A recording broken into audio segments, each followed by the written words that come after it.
What's going on, guys?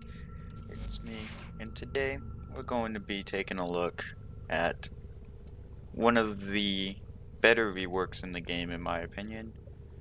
We're going to be taking a look at the rework to Ash and Ash Prime, as long as taking a look at the Koga skin for him, as well as the Nikana Ryu skin. So, first off, Nikana didn't get any buffs or nerfs at all, but the main change was, of course, with Ash. His Blade Storm got changed, his Smoke Screen got changed, and also his Teleport got changed. And what we're going to do is that I'm going to go to the Simulacrum, and I will show you the changes, and from there I'll go into a mission and show you the changes in that perspective. So I will be right back. Alright, and I am back. So, let's first get rid of... Actually, no, we'll keep my Dread. We'll keep my Axolotl as well. So, first off, I'm going to show you my two builds. As of right now, I have no Forma on my Ash, as do I have no Exilus mod as well. So, for this one, I have a little bit of extra duration just to give myself enough time to where when I cast Smoke Screen, it gives me just enough time to where I can revive an ally and then get out.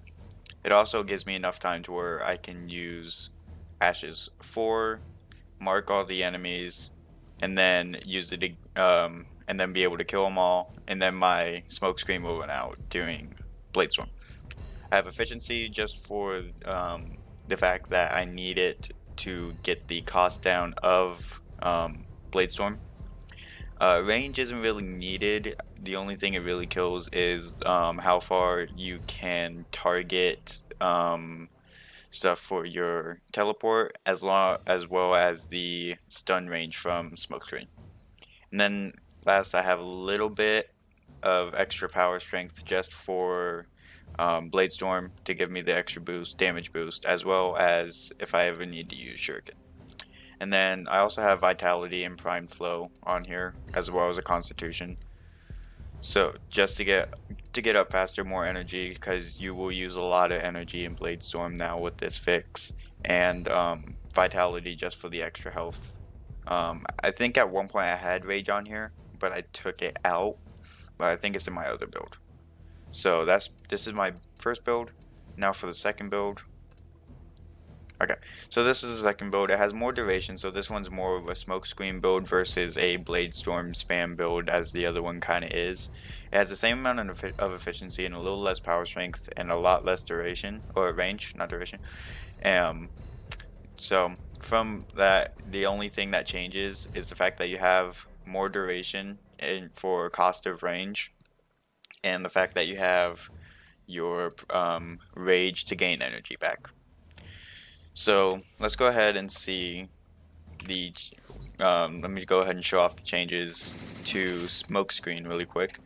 So in case you guys didn't know, Smokescreen got its rework to where you no longer have to be in place to cast it. You can now be running around and be jumping in midair in order to cast it. And I probably should have used my other build just so I can show you how. Yeah, we'll go with this. So what you do is that now you can cast it midair, you can cast it when you're rolling, you can cast it just about any time you need it. So sliding, jumping, running, whereas previously you had to be you had to stay still from the waist down, or you just had to be standing still in general. So now you can use your blade or your Smokescreen whenever you need to, for the most part. As to the change to teleport, the main change to teleport was the fact that now you can teleport not only to allies or enemies, but you can also teleport to anything that has a health bar. So you can teleport to loot crates, you can teleport to cryopods, you can teleport to the mobile defense systems, and so on. So as long as it has a health bar, you can teleport to it. And then as for the change to Bladestorm, let me go ahead. We'll go ahead and spawn in, say, 8 corrupted butchers at level 20, just to show how the new system works for him. So how this new system works is that you now have what's called a marking mode when you use your 4, in which case you have to mark enemies. Each enemy can have up to 3 marks, if I can get them. So each enemy can have up to 3 marks. Each mark at my efficiency costs 4 energy while visible and 3 energy when invisible. So once you're done marking all the targets, what you do is that you press 4 again and you go ahead and kill everything the way you normally would, as if in the old Bladestorm. So that was the change to all of Ash's abilities. And when I said that Shuriken didn't get a change, it did get a change. The only thing was it now has a better sound, which, to be honest, doesn't really change much because some people were happy about. I, on the other hand, it didn't really affect me in any way because I didn't use Ash that much to begin with. So now we'll go ahead and keep the same build. And now let's go ahead and spawn in some heavy gunners. We'll spawn in 4 heavy gunners at level, we'll go ahead and say level 90. So these are level 90 heavy gunners. And let's go ahead and see how this build works against them. So as you can see, they all have 3 marks up on them, and now you go ahead and do your normal Bladestorm animation, and what you don't kill and what lives, your clones will do more damage, or will do extra damage to them based off of how many marks they had. So as you can see, they were living when I ran away, and now they are dead because of the clones that I had. I'll go ahead and show it one more time. So go ahead and spawn 4 again. Top up on energy and health real quick.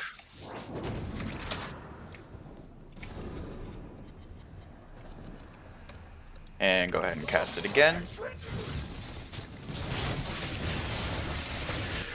And now they're still living, but you see your clones. Your clones are still doing everything, and if they don't die by the clones, they will die by the /proc that you deal.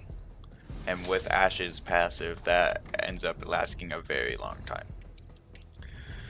So now I think I will go ahead and jump into a void mission and show you guys everything in there. So I will be right back. Fellow Tenno operative raids the ship for much needed supplies. Make your presence known. Are you done, Lotus? All right, let's get to work. Okay. Alright, well, I'm back. And now, currently, I am at the Void Survival Mott. Level starts off at level 40 to 45, which is actually really high for starting off, the highest starting level in any mission for enemies.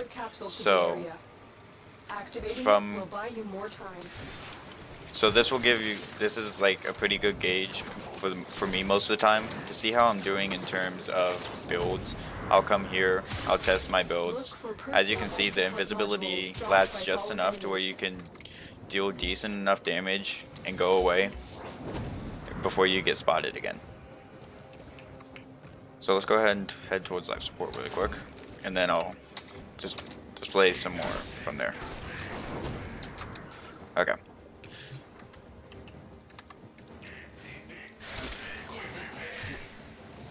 Okay. So let's go ahead and activate the smoke screen again. We'll enter marking mode, and we'll just see how many enemies I can mark. the marks do not go away. They cost energy as you mark them. Life Zenuric support on the way. and Focus School and Energy Siphon, they do not stop when you're in marking mode. And also, it is, I forgot to mention this earlier, but enemy or teammates can kill enemies that are marked by your Blade Storm. And if that happens, you are refunded the energy that you spent for for the mark. So if you marked them 3 times, then with my efficiency, if I was invisible, I would gain like 11 energy back. And if I was visible, then I would gain 12 energy back. So let's go ahead and kill all these real quick. And then I will also show the teleport change really quick. Okay, so teleport had its change to where you can now, like I said, you can go to anything that has a health bar. So for example, let me just find something that has a health bar. So right here, the violated Orkin or volatile Orkin container, I can teleport to it. And as always, you can teleport to enemies like you used to. That hasn't changed in that matter. Same with allies. I just decided to run solo. But the teleport to containers, cryopods, and their mobile defense systems is a nice little change, to be honest, because of the fact that okay. But it's a nice little change because of the fact that you can be somewhat a decent way away from like the cryopod, and if it's under attack, you can teleport to the cryopod or the defense objective, and from there you can enter marking mode and be able to kill everything within a few seconds just by teleporting to the cryopod itself.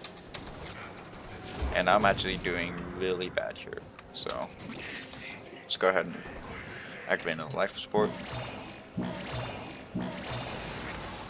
That should keep you going for a while. So as you can see, the change previously with the change with Ash's teleport, like you had to be standing 100% still in order to cast it, and the fact that you no longer have to stand still in order to cast the ability changes so much, and it actually saves me half the time. And I am by no means a great Warframe player. I've been playing for quite some time though. I have a really... Why? Is there a bombard somewhere? Okay. But I have a very good idea of what to do in game. I know I know most of everything in the game and what I don't know I learned from my friends. So with that being said, hold on.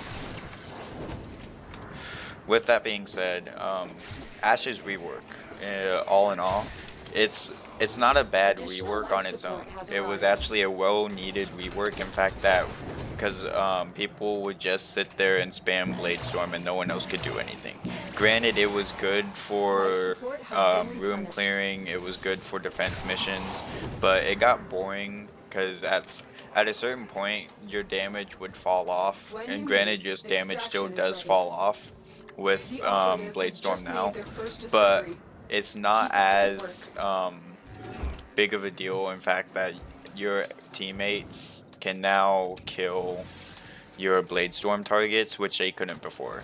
And that was a huge issue with Ash, because they would say Ash gets all the kills and all we do is sit there.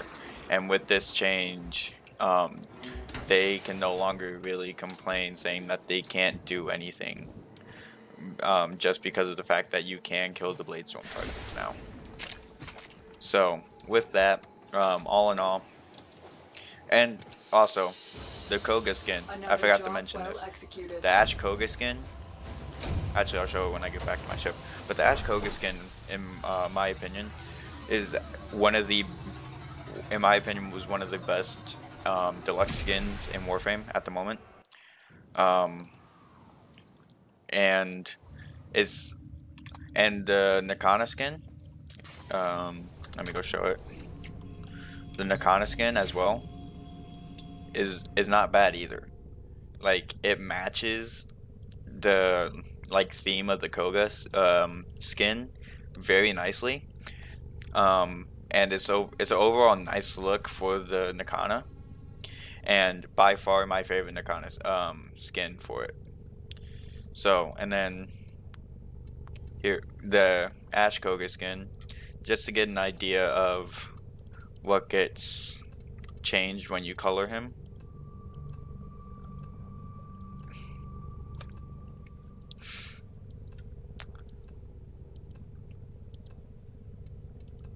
So he's it's not a bad looking skin at all. I actually quite like it, and the fact that it kind of comes with its own mini personal Sayandana, in my opinion, I just find absolutely great. And like I said, I believe it's one of the better deluxe skins out there. And that will conclude this video. So leave a like and comment, subscribe for more content. I'll be making more content very soon. Probably the next one I will do will be on one of the tankiest frames in the game. If you've played the game, then you know exactly who I would be talking about as one of the tankiest. So I'll probably be doing a video on him very soon. And with that, I will see you guys in the next video.